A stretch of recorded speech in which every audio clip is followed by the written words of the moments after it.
Yang kedua, keluarga. di keluarga. Dan yang ketiga di lingkungan masyarakat. Oke.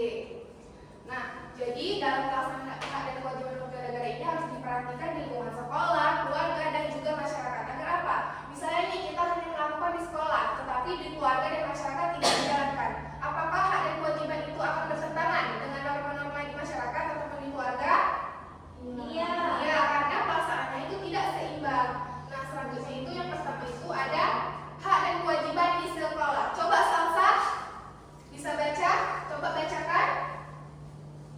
Hak di sekolah. Contoh hak sebagai peserta didik sekolah yaitu yang pertama mendapatkan suasana belajar dengan tenang. Kedua, menggunakan fasilitas sekolah. Ketiga, meminjam buku di perpustakaan. Keempat, mendapatkan bantuan beasiswa bagi yang membutuhkan.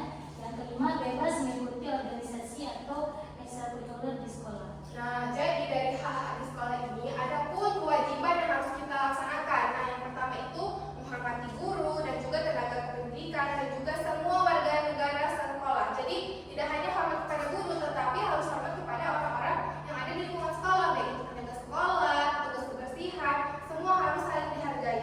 Nah, yang kedua itu merawat dan menjaga fasilitas sekolah dengan baik serta tidak merusaknya. Nah, misalnya nih, kan di sini nih setiap peserta didik itu dikasih buku. Nah, buku itu kewajiban kita nih untuk menjaganya karena kita sudah diberikan hak untuk belajar dari buku tersebut. Nah, yang kedua itu ada hak dan kewajiban dalam keluarga. Coba Arif baca. Apa itu hak dalam keluarga?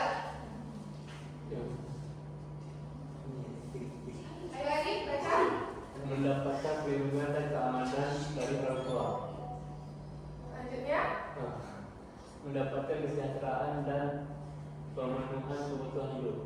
Yang terakhir, mendapatkan jaminan kesehatan dari orang tua. oke. Nah, dari